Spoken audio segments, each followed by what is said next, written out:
Kenapa orang melarang merayakan malam tahun baru? 31 Desember, nanti malam 1 Januari. Ustadz di mana-mana, jangan rayakan malam tahun baru. Bukan masalah kalendernya, masalah mabuknya, masalah koplonya, masalah begadangnya, masalah boncengnya, masalah pacarannya. Jadi bukan inti masalahnya. Kalau inti masalah kalendernya, no problem. Yang jadi masalah adalah pernak-pernik yang di samping malam tahun baru ini. Lalu solusinya bagaimana? Nah, maka muncullah fenomena baru.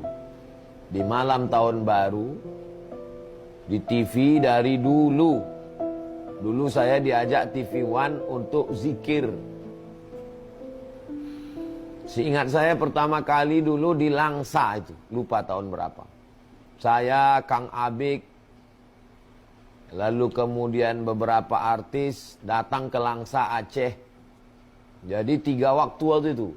Indonesia bagian timur, Indonesia bagian barat, Indonesia bagian tengah.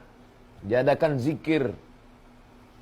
Masjid-masjid Islamic Center juga mengadakan zikir.